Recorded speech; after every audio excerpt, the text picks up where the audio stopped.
virem ver um pouco dessa experiência.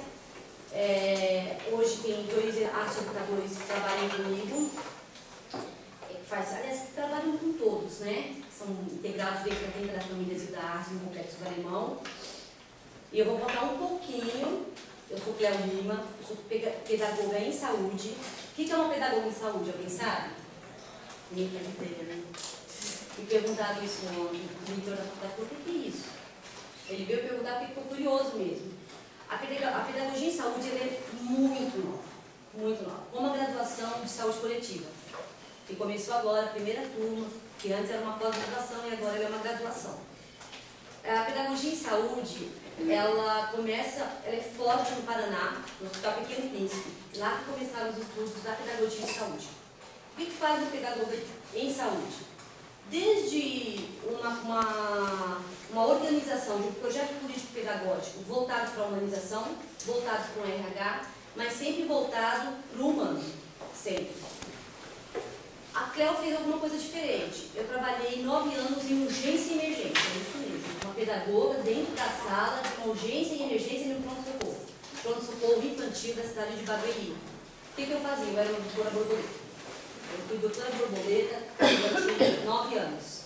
O que essa doutora borboleta fazia? Sensibilizava os pacientes na hora dos procedimentos. Então eu acompanhava todos os procedimentos dentro da sala de urgência e emergência. Por isso me apropriei tanto da linguagem clínica. E eu tive que aprender algumas doenças para poder fazer relação com o brincar.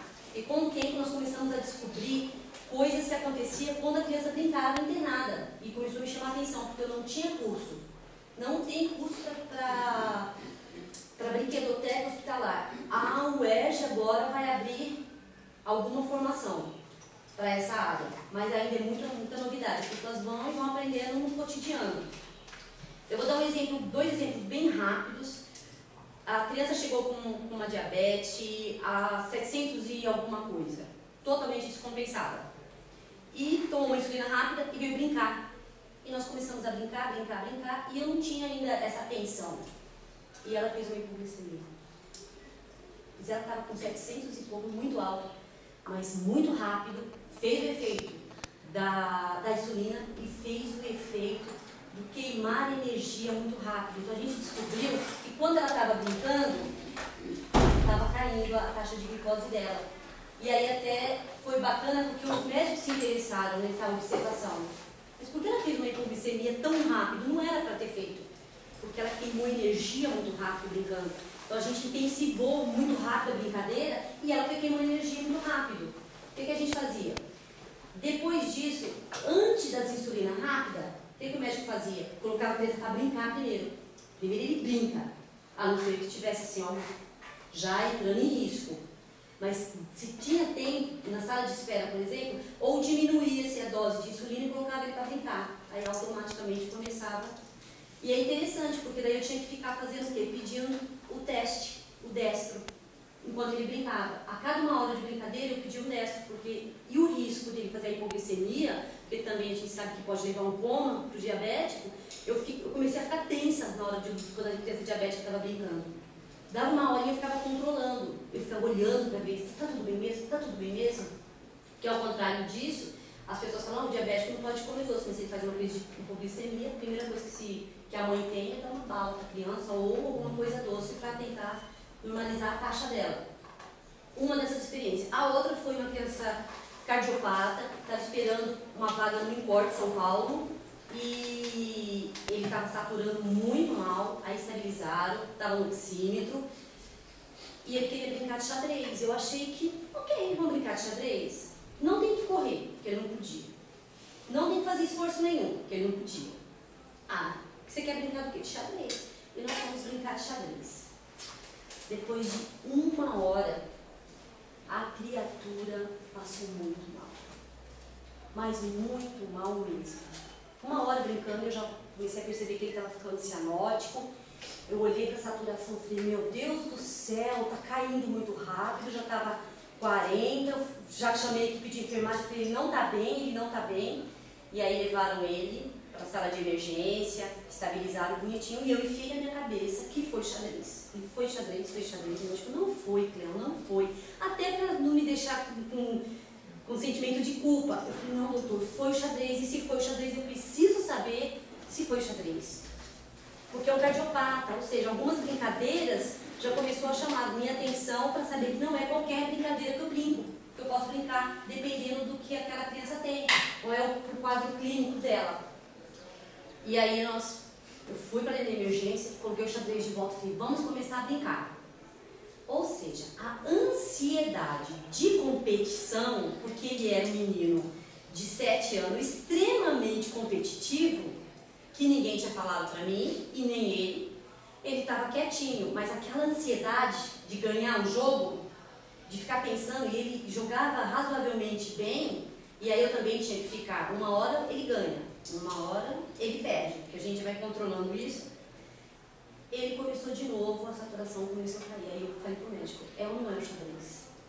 Ele falou, gente, eu nunca pensei, que é tão calmo, né, ele sentadinho, a gente colocou o tabuleiro ali, e aí a gente começou a ter um outro olhar para brincar. Não só a Cleo, quanto a doutora Borboleta, uma pedagoga que não foi bem aceita dentro de um pronto-socorro, afinal o pronto-socorro da época estava precisando de um fisioterapeuta, não de uma palhaça, que literalmente se caracterizava, não estava precisando daquilo, estava precisando de mais enfermeiro, estava precisando de tudo, menos daquilo. Que isso? Espaço para brincar? Você está louca? Que é isso? E assim, foram um ano com essas críticas, mais um ano me apropriando do conhecimento clínico, do conhecimento técnico, e aí começando sutilmente a compactuar com a equipe clínica, principalmente os médicos. E aí eles começaram a entender o processo do brincar dentro da recuperação da criança e do acompanhante, que é relevante a gente falar que quando você tem um espaço provido de acolhimento o dia inteiro, torna-se menos maçante ficar internado com seus filhos. Porque o pronto-socorro, ele não era um hospital, ele não deveria internar, mas se não tinha a tal da vaga, não podia mandar a criança embora. Tinha que ficar no pronto-socorro. Nós tínhamos na época 35 leitos, aguardando para poder ser transferido. Que não deveria ficar lá, mas assim, gente, não tinha jeito. Às vezes a vaga não. E a gente sabe que não é só em São Paulo que acontece isso, a gente sabe que aqui no Rio também às vezes fica lá na UPA, né, aguardando a vaga, porque precisa da vaga. E a gente, eu falo para as pessoas que a vaga ela tem um poder muito sério, né? Na mão da vaga, porque a vaga praticamente é uma pessoa. Ela torna-se algo tão importante, a vaga pode dar a vida, como pode tirar a vida. E se não tem a vaga, tem paciente que vem a óbito por falta da vaga. Então a vaga ela tem uma importância tão grande, e eu passei por muitas experiências com essa maldita vaga. Né? A gente falava, lá é o plantão controlador, que controla a vaga.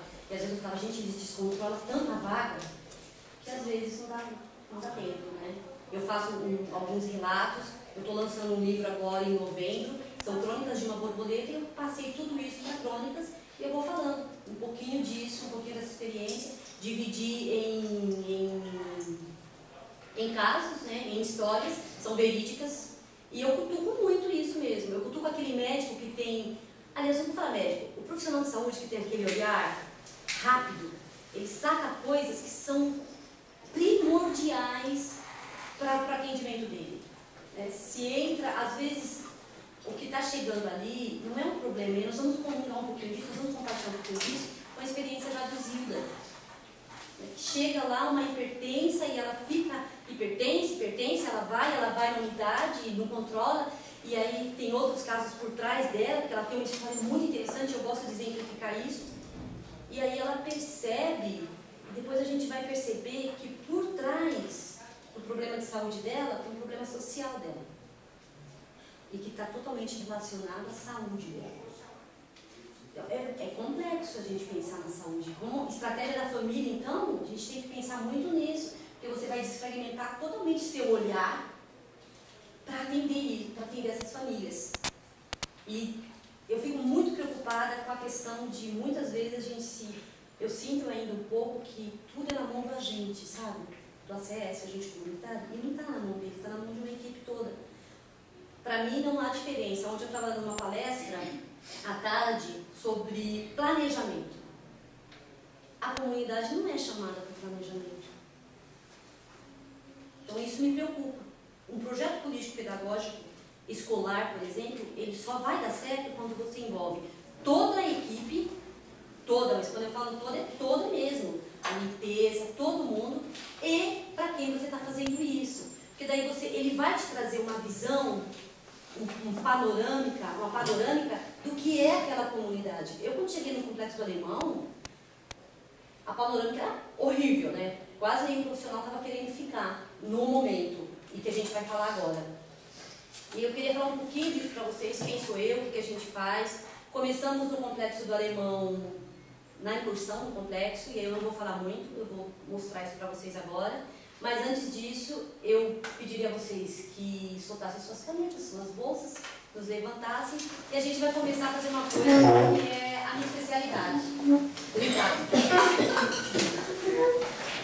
Quem vai conduzir essa primeira brincadeira é o Marquinhos. O Marcos só tem esse tamanho, essa carinha, mas ele é velho, viu, gente? Não se iludam com ele. Marquinhos é bem de maior.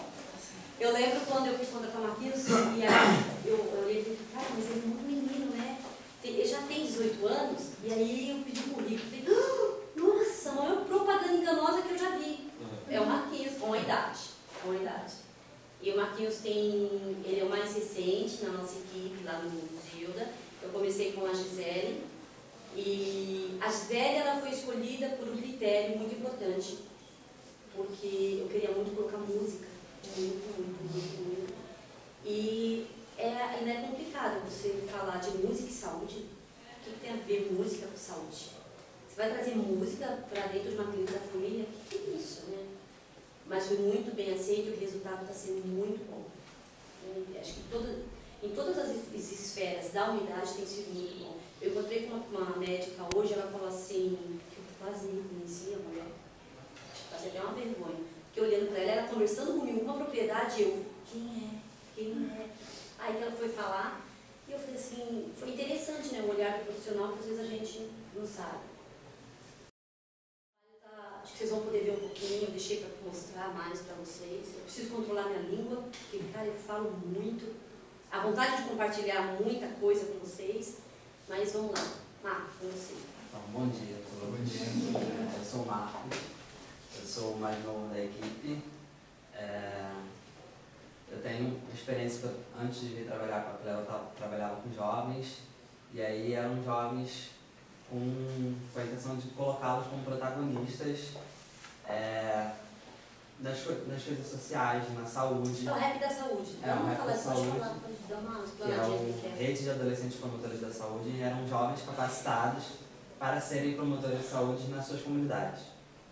E aí é um projeto da prefeitura, e aí a gente tinha como prioridade utilizar atividades que fossem interativas, que fossem lúdicas, assim, coisas que não ficassem aquela coisa maçante de você ficar falando o tempo inteiro.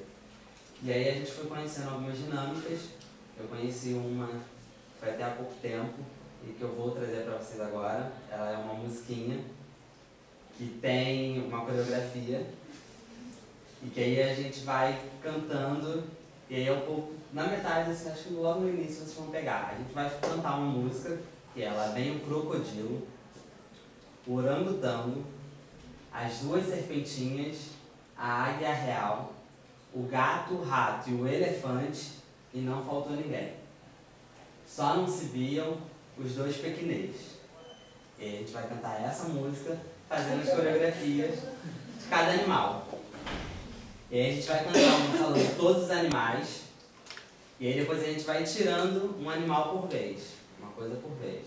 E aí a gente vai fazendo só os movimentos, ok? Até não ter mais nada falado, só movimentos, tá? Então podem se soltar aí, fiquem à vontade. A gente precisa cantar, então é uma musiquinha bem fácil, a gente vai repetir várias vezes, então vocês vão pegando. A gente precisa cantar porque em algum momento a gente vai tirar. Então, se a gente não cantar, vai ficando sem som já desde o início. Então, a música é Lá Vem o Crocodilo. Eu vou só fazer para ensinar e depois a gente vai cantar. Lá vem o crocodilo, o orangotango, as duas serpentinhas, a águia real, o gato, o rato e o elefante, e não faltou ninguém. Só não se viam os dois pequeninos. Foi? Vamos começar. De novo? Agora todo mundo tem que falar também. Então vai. Lá vem o orangotango, as duas serpentinhas, a águia real, o gato, o rato, o elefante, e não faltou ninguém.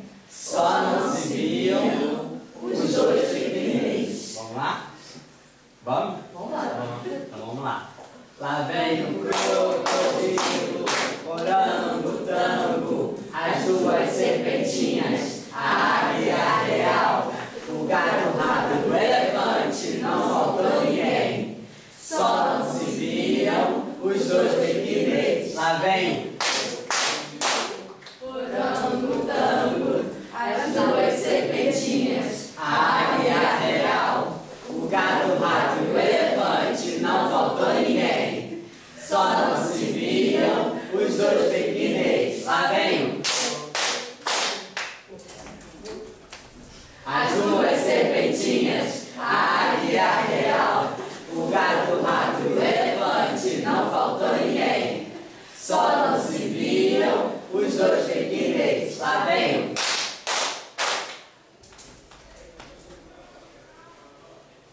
a águia real, o gato, o rato e o elefante, não faltou ninguém. Só não se viam os dois pequeninos. Lá vem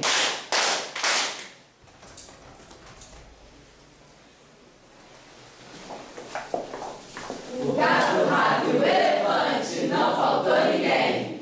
Só não se viam os dois pequeninos. Lá vem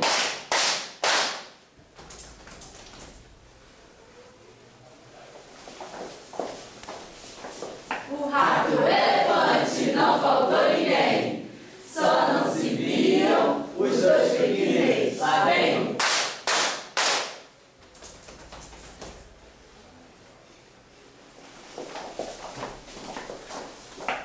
e o elefante, não faltou ninguém. Só não se viam os dois pequeninos. Lá vem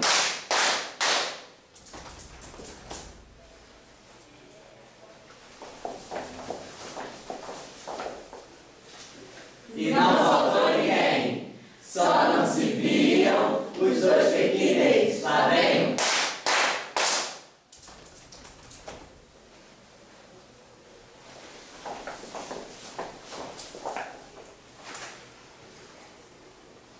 só não se viam os dois pequeninos. Lá vem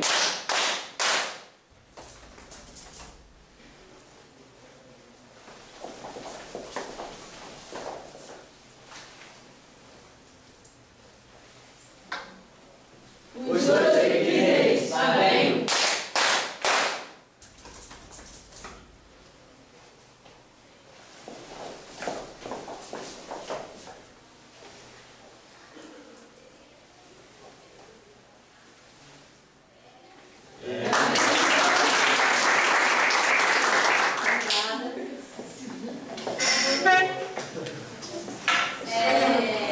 Começar com uma brincadeira, e eu gosto até de... Geralmente eu não estava falando, mas agora eu vou falar para vocês.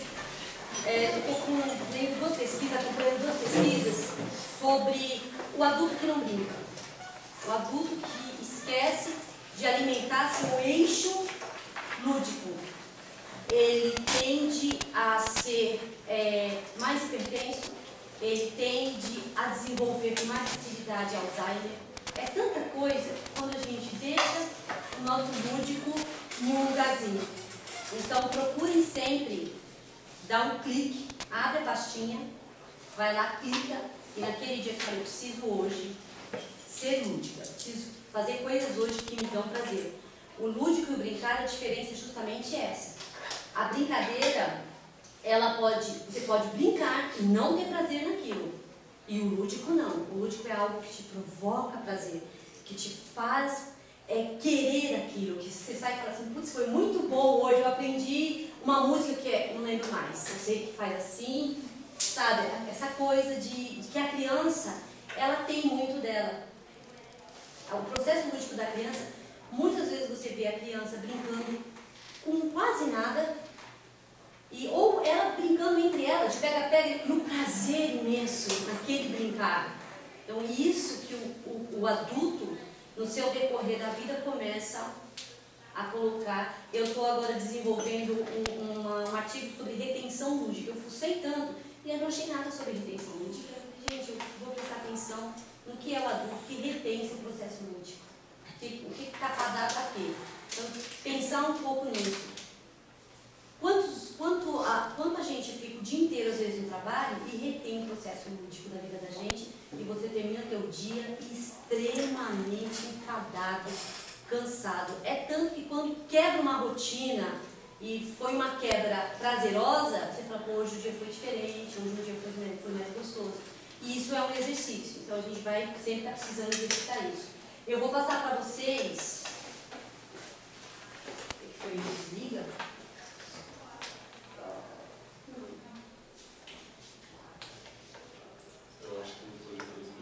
Será? Foi, né? Eu não... Eu estava tudo muito tímido. É em cima? Não, em cima.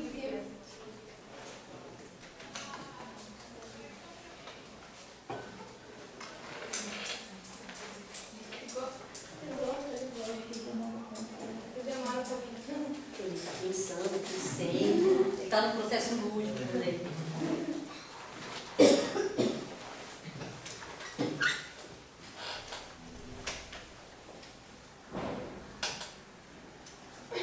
Olá, bom dia.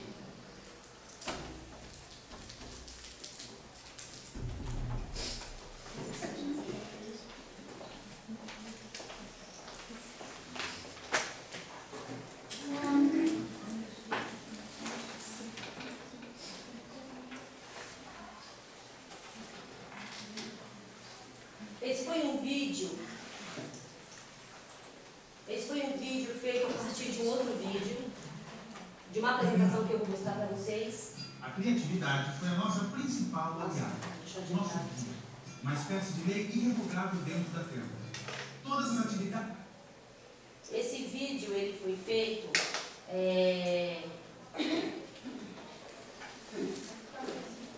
quero que ele mostre aqui.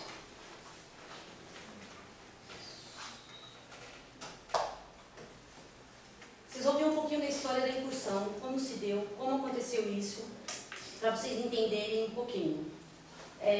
Depois eu vou mostrar para vocês uma apresentação em PowerPoint que eu fiz para apresentar o trabalho, e aí eles fizeram um vídeo, particularmente eu acho que esse vídeo ainda deixa um pouco a desejar, porque ele não ficou com a cara do que foi o trabalho.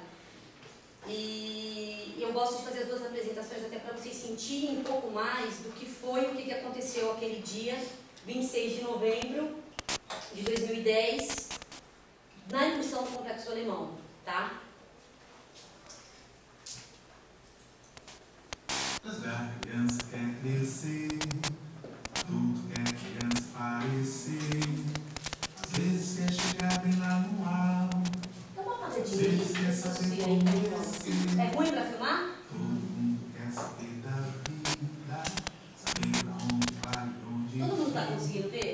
Ninguém quer começar pela partida, entrar pela porta da saída.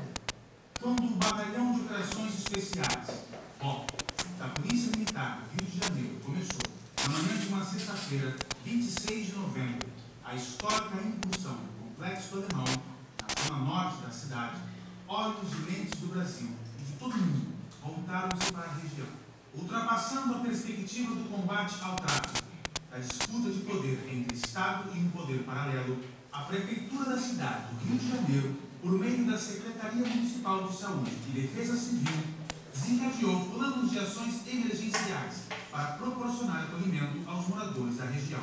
Uma das iniciativas foi a tenda de brincação para acolher as crianças que passavam por um momento de total vulnerabilidade e precisavam de apoio, instrumentos que as tirassem do foco da tamanha violência. Foram 20 dias de oficina de brincação oferecida à comunidade pela Superintendência de Saúde numa tenda instalada na clínica da família Zilda Águas. O espaço ofereceu atividades lúdicas expressivas e com intensidade acima do esperado. A princípio, a tenda foi aberta às crianças, mas no decorrer dos dias, mães, pais, avós e cuidadores também se tornaram presença constante. Foi comum ver mães e filhos brincando juntos no tapete pedagógico com massinha de modelar colorida. Foi emocionante ver os olhos das mães cheios de lágrimas por admirarem o sono tranquilo de seus filhos sob o tapete colorido. Momento raro, quase em extinção em uma atmosfera tão assustadora. Famílias inteiras cantavam juntas ao som do violão, desenhando, brincando de roda, ouvindo o fantoche cachorro a quem deram o apelido de Rex Big. Também foi bom ver meninos e meninas dando linha à paz que tanto desejavam, fazendo e empinando pipas brancas, descendo do morro crianças que nunca antes haviam descido e subindo de volta com o coração mais leve, deixando na tenda a bagagem que haviam trazido. Foi marcante perceber como as crianças se apropriaram aos poucos do espaço. Como disse um dos repórteres a nos visitar, não havia muito ali. Havia lápis, papéis, massa colorida para modelar, livro de pano, mas o que acontecia naquele espaço era algo surpreendente. Com aqueles materiais, os moradores da comunidade encontravam a oportunidade de relatar as suas vivências. Criança é criança aqui ou em qualquer outro lugar, quer se divertir, quer poder brincar. Alegria, alegria em qualquer lugar, na Índia, no Japão ou lá no Catar. A criatividade foi a nossa principal aliada, nosso guia, uma espécie de lei irrevogável dentro da tenda. Todas as atividades eram desencadeadas a partir das necessidades que encontrávamos. Todas as brincadeiras eram iniciadas a partir das demandas que nos batiam à porta. Muito bom ouvir deles, com espantosa propriedade, a satisfação pelo projeto, como se referiam à tenda de brincação. Como é gostoso brincar! Se mostravam algumas vezes muito preocupados com o possível fim do projeto. Vai acabar? Perguntavam preocupados. Aqui, tudo acaba.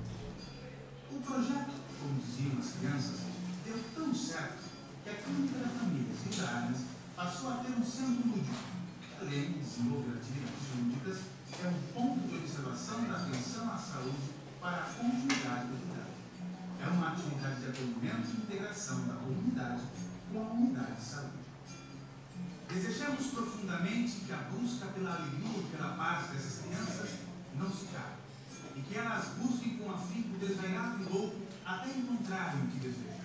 As atividades no complexo alemão nos provaram, mais uma vez, que não se separa a criança do brincar.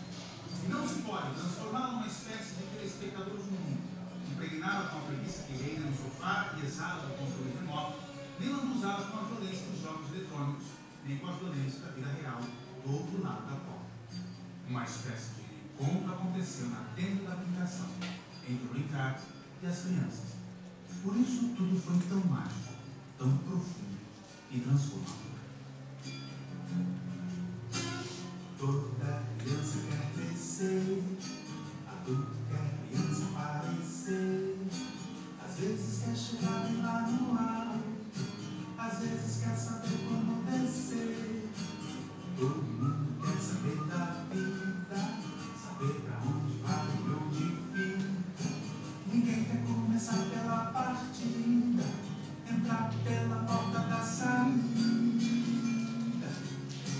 Criança é criança, amigo em qualquer... Bom, o resto é os créditos. E, gente, foi assustador quando eu cheguei no Complexo do Alemão, porque o clima era clima de guerra mesmo. Eu nunca pensei em algo similar. Eu já trabalhei com violências em São Paulo, com comunidade. Todo mundo conhece a maior favela de São Paulo, que é Heliópolis. Mas no Rio, naquele processo de expulsão, foi algo muito diferente. Era muito hostil. Quando eu entrei, que era carros blindados, e a gente entrou praticamente junto. A expulsão se deu à noite, nós chegamos Nós, que eu falo, algumas pessoas da equipe chegaram na parte da manhã para começar, para fazer o trabalho. E foi interessante.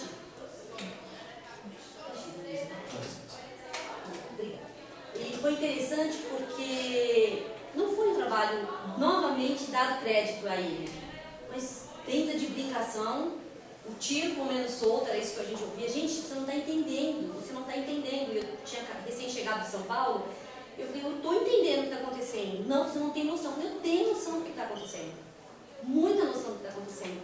E é por isso que a gente precisava criar um mecanismo que tirasse aquelas pessoas daquela opressão naquele momento e que continua, gente.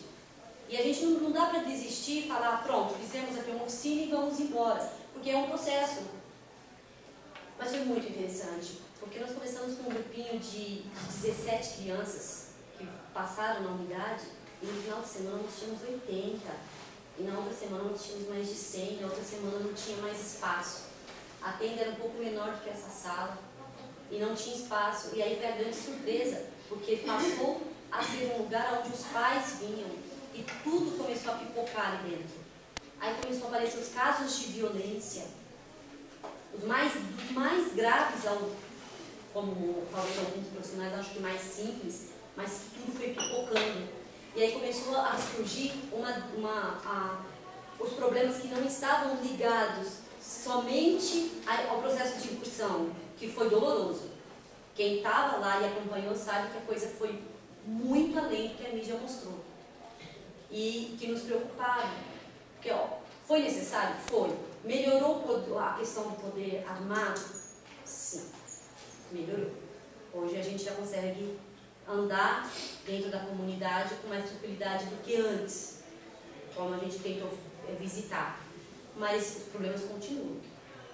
A gente sabe que o poder paralelo continua agindo de uma outra forma, continua. Eu estou muito preocupada agora com a retirada do exército, porque no meu ponto de vista, foi prematuro. E entrar a polícia militar, e os problemas já estão começando a surgir, como vocês viram agora terça-feira, e que eu estou preocupadíssima, porque se eles vão fazer incursão de novo, eu sei que não é uma incursão de perguntas, é uma incursão de invasão também. Você invade a casa do outro, você chega para olhar a casa do outro.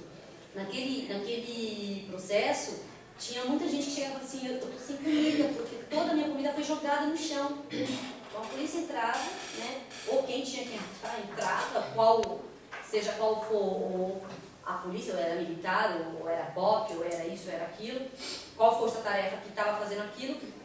Mas se imagina que tudo que você tem ali, as casas destruídas, e vocês puderam achar algumas coisas foram mostradas desse processo. Foi um processo doloroso, as pessoas chegavam na unidade realmente muito mal. E ali começou a acontecer um processo que foi inédito também para mim. Porque eu vinha de um pronto-socorro. Eu vim para o Rio para instalar a brinquedoteca dos hospitais municipais.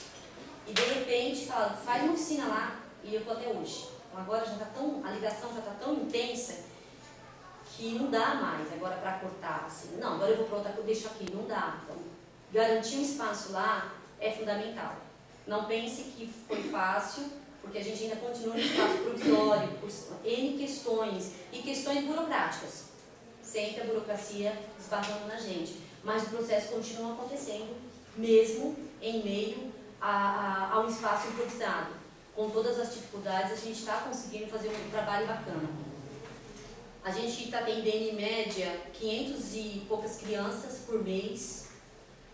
O coral, surgiu a ideia do coral, foi quando eu conheci a Gi, e a Gisele veio e eu falei, olha, tudo vai ser novo, porque eu não sei como vai ser para eles, também não sei como vai ser para a gente, vai ser tudo uma novidade. Começamos com um coral tímido, de 12 crianças, tímido, todo mundo mais tímido ainda, e hoje a gente está com 83 crianças, e com a participação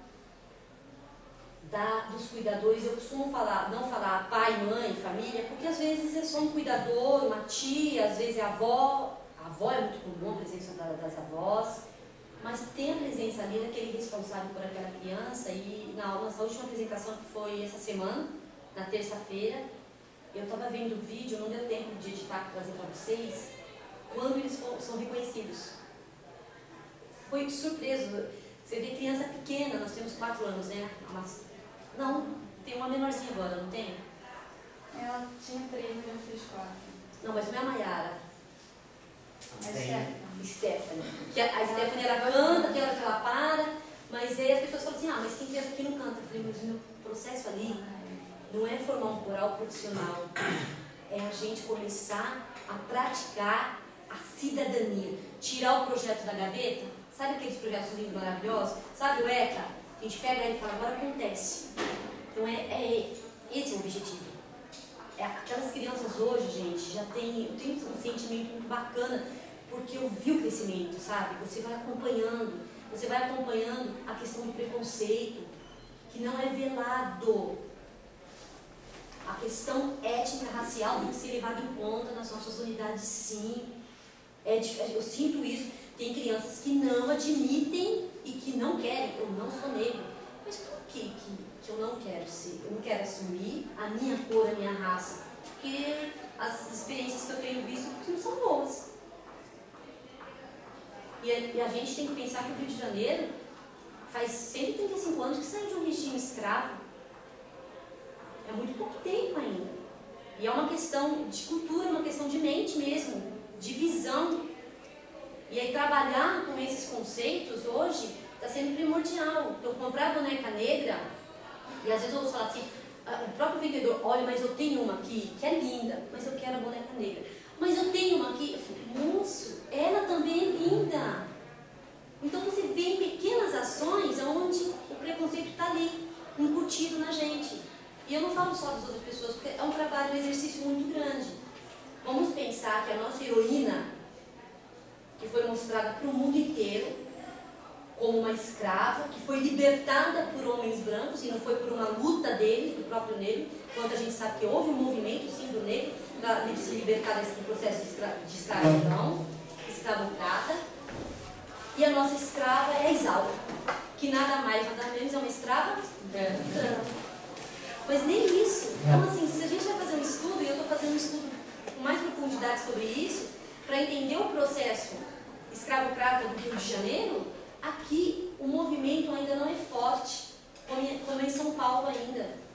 E aí eu falei, gente, olha, eu leio alguns artigos de lá, procurando experiências, eu estou começando a entender melhor o processo, o porquê eu não me aceitar quanto negro. Eu sou moreno, tia, mas eu estou falando de negro, assim, bem negro mesmo, não é, ou então, eu posso dizer isso até com propriedade, ela foi elogiar, meu esposo é negro, e ela foi fazer um elogio, ela falou assim, ah, você é um negro de alma branca.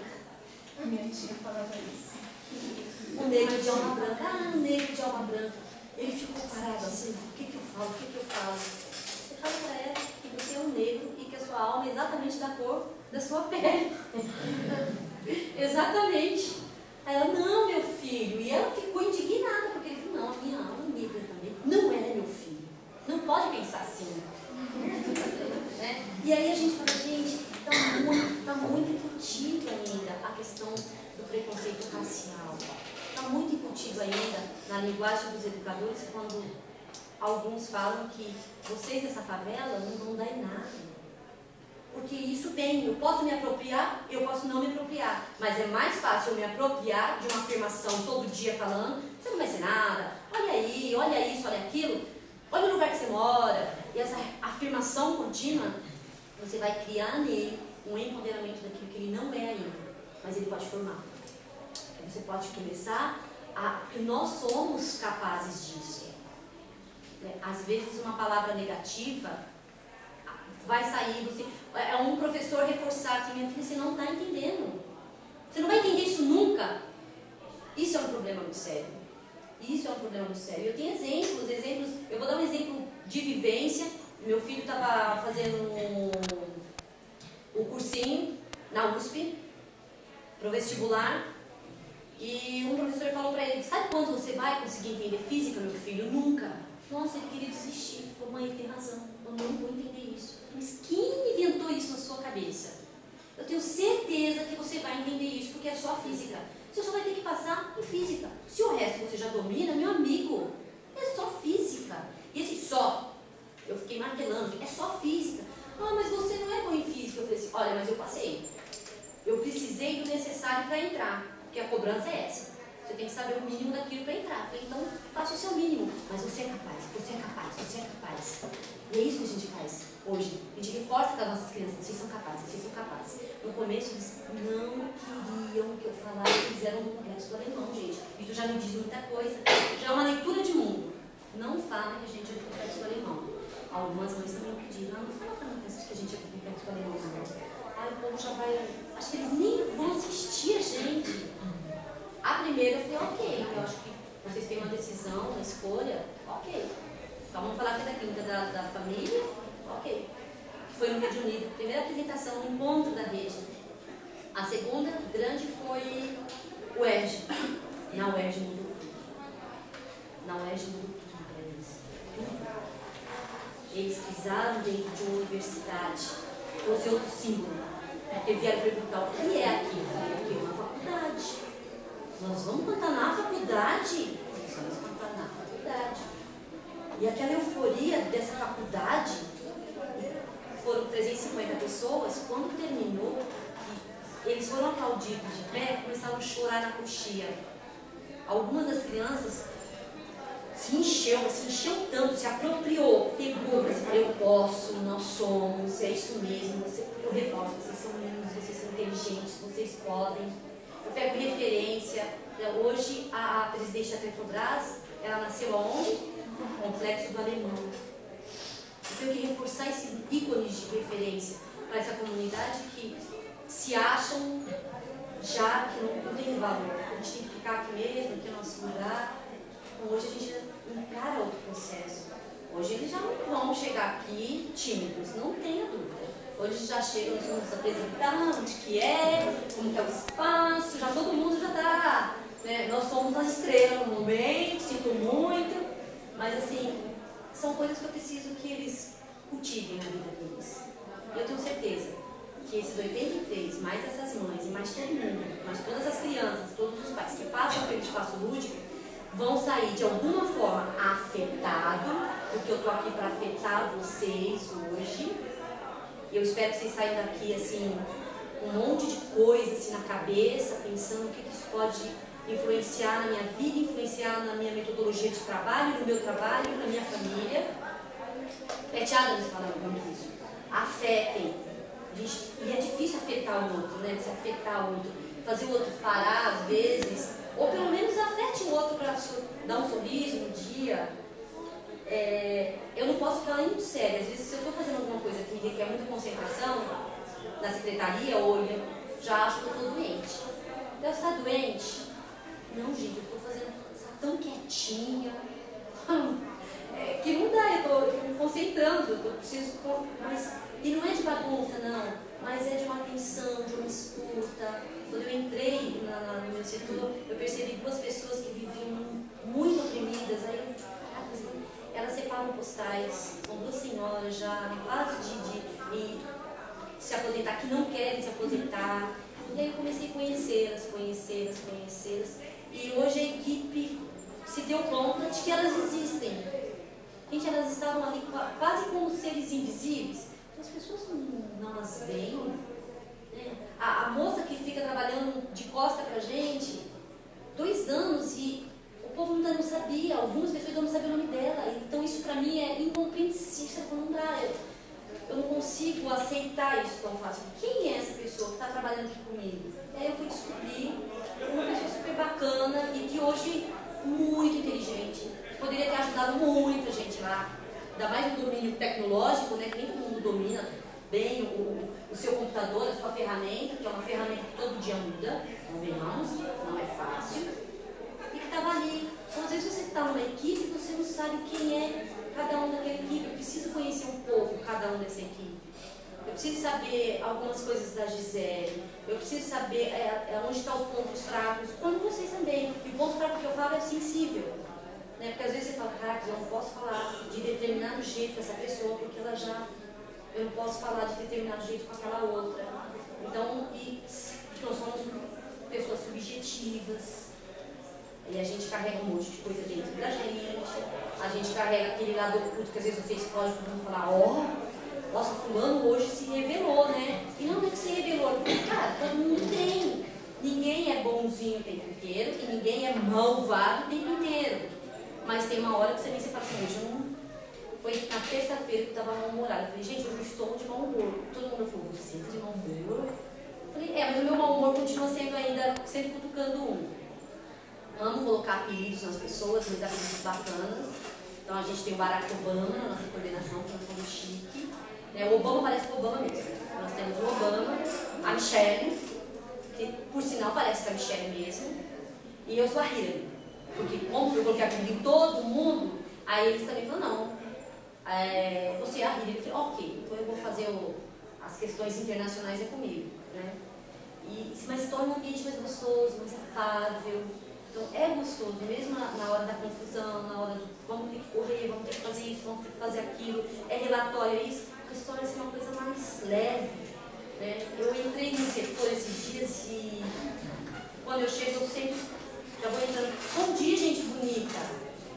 E aí começou, nossa, aí eu entrei num lugar, mas todo mundo assim, vocês já viram o ultrassonografista? Alguém já fez ultrassom? O cara fica olhando o computador, né? Ele está fazendo o exame e ele começa a olhar aqui, aí ele vai fazendo assim. E quem está vendo, quem tá, o paciente que está ali, ele fala, você viu alguma coisa? Não. Cara, mas ele virou, é impossível, né? Porque ele começa a fazer assim, e como eu acompanhei muito ultrassom na pediatria, eu comecei a falar, o que foi ele? Não, nada, às vezes a gente tem que, às vezes é uma dúvida, estou na dúvida, não estou na dúvida, eu falei, mas isso você passa para mim. Você está passando para mim uma coisa que para você é óbvio. Como é óbvio falar assim, olha, seu filho tem uma BCP esquerda com derrame pleural. Ponto, fui embora. E aí você fica, o que meu filho tem? Aí ele volta e fala assim, infelizmente vai ter que funcionar, e vai embora.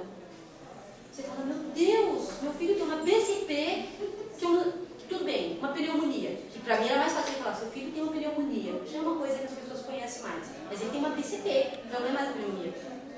E aí eu falei, o que é BCP? Eu fui perguntar para o enfermeiro, eu estou falando de uma experiência, tá? Eu começo meu livro com esse conto. E o médico vem, foi no Hospital das Clínicas, e aí um grupo de residentes, daí eu já fiquei apavorada, porque ficou aquele monte de gente, e fazendo exame, e aí o médico veio e falou, olha, seu filho tem uma BCP, vai ter que um derrame pleural, acompanhado de um derrame pleural, tem que funcionar. E eu fiquei no corredor, olhando aquele monte de gente mexendo nele, ele tinha 1 aninho e 8 meses, e eu apavorada. E eu falei, o que é a pleura? Eu não lembro, eu não estudei a pleura. E a pleura, o que pode ser a pleura? Mas eu não tinha como entrar na internet, eu não tinha ver o que era a pleura. Eu fiquei apavorada. Eu me agachei e comecei a chorar. Ninguém falava nada, daí eu vi a facção. Eu falava assim, gente, eles estão fofocando, eu admiro meu filho. É porque eu errei. Eu devo ter dado alguma coisa para essa criança. Gente, sabe que eu matei meu filho? O que eu dei para ele? Porque eu não sabia o que era a tal da pleura. Então eu imaginei trocentas mil coisas. Aí funcionaram, fizeram tudo, e eu continuei sem. Ele vai ficar de observação até amanhã, e a partir de amanhã ele vai conciliar com o choque, ele vai ficar uns 40 dias internado. Pronto, falei, pronto, eu matei mesmo. Falei, gente, a culpa é minha. Não sou uma boa mãe, não sou isso, não sou aquilo. E não foi um erro clínico mesmo, um diagnóstico não visto no começo. O médico foi tratar de uma otite, não era otite, e a coisa foi piorando, e acabou tendo uma pneumonia. E aí ele falou assim, nós vamos ter que pôr um dreno. Dreno aonde? No pulmão. Eu falei, meu Deus, vai abrir o pulmão do meu filho para pôr um dreno. Eu falei, doutor, eu faço qualquer coisa que o senhor quiser para não pôr isso. Ele, então você vai ter que ficar com uns 3 meses, às vezes, uns 2 meses. Não, a gente não sabe. Eu falei, eu fico quando precisar, eu fico aqui no hospital, não tem problema. E aí eu acabei ficando 45 dias só com o processo medicamentoso. Aí depois eles começaram. A minha vontade de saber o que era tão grande que eu liguei para o clínico e falei, pelo amor de Deus, o que meu filho tem? É isso. Eu falei, já funcionou? E o que é a função? Você não sabe? Enfiaram uma agulha lá, tiraram o líquido que estava para aliviar o pulmãozinho dele, e agora eles vão entrar no processo medicamentoso para ver se vai melhorar. Depois não deixa colocar o dedo. Então, mas como é que eu vou falar para o médico? Eu não permito, porque eu achava que estava tudo nas mãos do médico, e que a minha opinião naquele momento, gente, convenhamos, às vezes acontece isso com a gente. Você está falando, meu nome é Liliane, sou médica de família, e algumas coisas vêm na minha mente, e essa dicotomia de valores que você fala, sobre negro e branco, me vem muito à mente o fato de você contrapor diretamente. Então, voltando ao seu marido e a alma dele ter uma cor negra, de repente um processo de tirar os dois, colocar um clima ou um ambiente em comum onde a alma não tem cor. Exatamente. Com a causa a alma tem cor. Então, de repente, se você continua dizendo que a alma é negra, vai existir uma alma branca, por conta da dicotomia do valor. E o valor de saber e não saber, quando você se coloca num ponto de que você não sabe e que você não pode perguntar, você não cria um ambiente de convívio e de vínculo. Exatamente. Então, se você tivesse segurado o nome daquele médico, doutor, o que é uma punção? Doutor, não vai sair daqui enquanto não me explicar, estou ficando desesperada. Por que você não se achou digna desse valor de conhecimento frente àquele saber? Porque você também tem um preconceito em relação ao saber médico. E que a gente carrega muito. Então, assim, não é só o preconceito da raça, é o preconceito do saber, do valor do saber. Então, assim, a oferta minha é de tentar criar um ambiente onde ninguém é mais do que ninguém. Ter, né? A gente vive numa sociedade de ter, onde o ser está começando a ser valorizado. Só que ser médico, e ser leigo, e ser enfermeiro, também é uma dicotomia. Então, será que não basta ser humano? Eu tenho que ser médico, ser o chefe da sessão, ser a moça que coloca lá o postal. Então, nessa questão da sua sessão, vamos dizer assim, o valor de ser humano ainda não é levado em conta. É ser o presidente, ser o superintendente, ser o secretário, Fala ser seu nome de novo. Liliane. O que a Liliane fala me remete a quando criaram a PNH, a Política de Humanização em Saúde. E foi uma discussão, e ainda continua sendo uma discussão muito grande, porque os profissionais perguntavam, mas a gente vai ter que começar a humanizar as pessoas para o atendimento? Isso também é um indicador, que é o que ela está falando.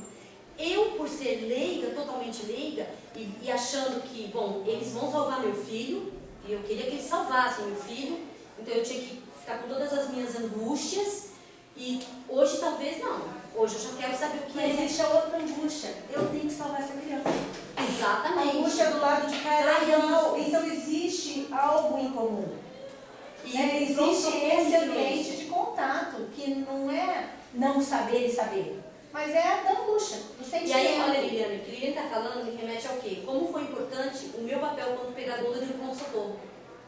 Porque enquanto os médicos faziam seus procedimentos, e que por vezes eram assim, muito complexos, dentro da sala de emergência, no pronto-socorro que eu trabalhei, lá fora tinha alguém que estava com aquele mesmo sentimento que eu falei para vocês, mas aí já tinha alguém diferente para falar assim, olha, está acontecendo isso, isso e isso, vai dar tudo certo. Calma, vamos esperar. E acolhendo aquela pessoa. Então ficou muito mais claro.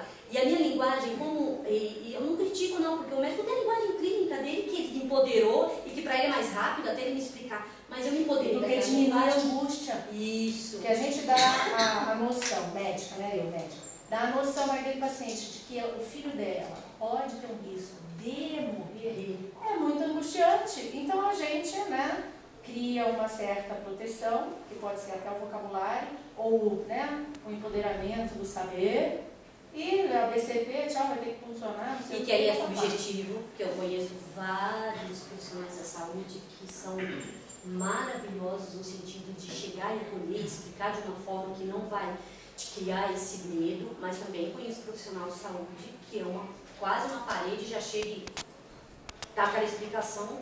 Mas é uma característica. Exatamente. É uma característica. E é subjetivo, não tem como, né? Profissionalmente, eu acho que em todas as áreas você vai ter esse profissional mesmo. O profissional que tem um perfil de falar, não, gente, eu preciso dar um retorno ali para aquela família para eu poder fazer isso melhor. E eu acho que o médico de família ainda é um pouco mais porque você vai se apropriando da família mesmo, você vai se apropriando daquele conjunto de pessoas pessoas daquele território. E às vezes eles têm uma necessidade de contar coisas para o profissional, você falando, quem está me contando isso, né? E ele acaba, e que eu acho importante, né? Se todo médico soubesse bastante do seu paciente, eu acho que eu me empodero mais, eu consigo enxergar mais sobre a saúde dele. Isso a gente consegue perceber no dia a dia com as nossas crianças, por exemplo. Hoje a gente tem problemas sendo resolvidos, eu vou até adiantar minha fala, para a gente falar um pouco sobre isso, de coisas que estavam ocultas, quietinha, e que o agente não estava sabendo, e que o médico daquele território também não estava sabendo, que aí veio, e aí falou, gente, eu não tinha pensado nisso. E que às vezes o paciente acabou ali, paciente não, né? Não sei se é paciente ou cliente, é a pessoa. Aquela pessoa não falou, e que era importante, que era fundamental. Por que aquela hipertensão não vai? Tá tomando remédio direito? Tô. Mas, cara, não está adiantando. Por que não está adiantando? A minha pergunta é, o que será que está acontecendo para não estar adiantando? Eu vou tentar mostrar um depoimento rápido para vocês, aí a gente... Eu posso falar, não, olhar que você está entendendo para ajudar a família. É assim, vocês duas tocaram num ponto assim, muito, que eu já passei pelas duas coisas, né? Eu passei exatamente por um problema com você, com um filho doente, e a minha filha foi operada, e o médico, na hora da cirurgia, primeiro, quando eu tive a primeira consulta com o médico, ele falou para mim que a minha filha tinha um desvio ureteral e que a minha filha teria que fazer uma cirurgia, que essa cirurgia ia durar 40 minutos e que eu não precisava saber de mais nada porque eu era leiga. Na época ele disse isso para mim. Esse é o grande problema. Mas isso já se passaram 25 anos. E você aceitou isso? Não aceitei, né? Só que é um hospital militar e é uma coisa assim que a gente já vai sendo posta como se a gente não significasse nada. Aí eu perguntei, ele me explicou muito grosseiramente como seria o processo. E depois, quando chegou na hora da cirurgia, né, ele entrou no quarto de manhã, minha filha já estava pré-sedada, já estava no pré-anestésico, ela tinha 1 ano e 20 e poucos dias, e ele entrou no quarto, me pediu os exames, foi numa janela, olhou os exames e falou assim, estou vendo um negocinho aqui, quando chegar lá eu resolvo. Quando ele falou aquilo para mim, eu não suportei mais. Eu explodi, eu falei, vem cá, você acha que você é o quê? O que você pensa que você é? Para você dizer que você vai resolver o que você vai fazer com a vida da minha filha. Quem você pensa que é? Deus? Você não é Deus. Graças a Deus, ela foi operada, deu tudo certo, mas qual é a diferença nisso? Hoje em dia, com as clínicas da família, eu vejo que os médicos, né, muitos deles, eles se tornaram humanos. E eu acho que o que trouxe isso para a medicina, eu não estou generalizando não. Tem muitos médicos que não são assim, mas em grande parte você via sem essa preocupação de explicar ou de colocar ciente detalhadamente daquela situação, porque ele não tinha vínculo com você.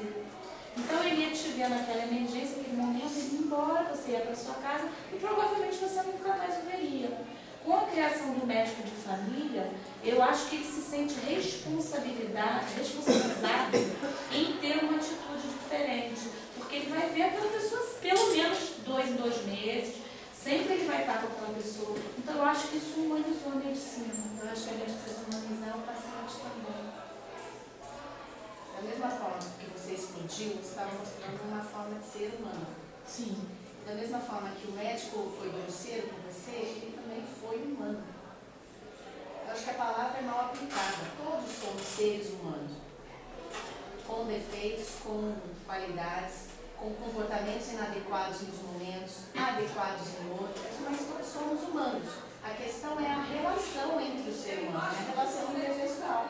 O médico, às vezes, cirurgião, ele é tão humano que ele não consegue pensar que ele está enfiando a mão dentro de um corpo de um ser humano vivo. Porque aquilo é muita coisa para um ser humano admitir e fazer. Fazer com maestria, fazer com excelência, fazer com, sabe, com conteúdo firme, seguro. Por quê? Porque as emoções são inseguras. nortear o que nós podemos fazer para despertar nos humanos essas relações interpessoais de cada um. Saudáveis. Exatamente, saudáveis. Essa é a proposta do espaço lúdico. E que quando a gente apresenta isso para o médico, que aquele espaço não é meu, aquele espaço é de uma unidade num todo, é da equipe num todo, todo mundo pode utilizá-lo. Talvez o médico vai dizer, eu posso, que já está acontecendo, né, Gi? Eu posso olhar a criança aqui, não só pode como deve, porque ele vai ter uma dimensão maior do que está acontecendo naquele processo. E esse olhar é um olhar desfragmentado. É diferente, às vezes eles não querem entrar no consultório, a criança está com consulta naquele dia, mas não quer. Ou o adulto também fica meio assim. E são ambientes favoráveis, são ações favoráveis. Ações onde a gente pode, de alguma forma, participar juntos, falar de integralidade mesmo, que é muito difícil também. E a gente trabalhar esse conceito é difícil, mas mais que trabalhar ele, favorecer que ele aconteça, eu ainda acho que é muito melhor, porque daí passa para a vivência, e isso é muito interessante. Eu vou mostrar um depoimento para vocês, vou mostrar algumas coisas, depois a gente vai falar de algumas experiências e a gente abre uma conversa, mas está sendo muito legal essa troca, até para as pessoas entenderem o que é um espaço lúdico dentro de uma unidade de saúde. Eu não nem falar clínica da família, eu penso mais em saúde. Uma outra pergunta, uma provocação. Esse espaço lúdico, ele é oferecido também para a equipe cuidadora? Sim. Sim.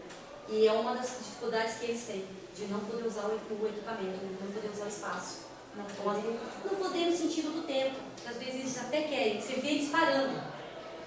Está acontecendo atividade, eles param. Às vezes você vê assim, queria tanto um pouco mais as demandas. Mas tem uma oficina agendada para daqui a um mês, onde você separa na sua agenda alguma coisa para você ser o objeto da observação? A gente vai começar, e assim, quando nós começamos, gente, eu tive assim, não sei se... Nós começamos a fazer isso, a primeira unidade foi o Zildo Felipe, aconteceu, foi em novembro, aí veio dezembro, janeiro, fevereiro, quando nós conseguimos uma agenda bacana para todos os profissionais participarem, veio a tragédia da Tasso da Silveira. Eu tive que socorrer em caráter de emergência, fazer oficinas para acolher os parentes das vítimas e as vítimas da Tasso. E isso acabou me demandando 6 meses de trabalho direto lá.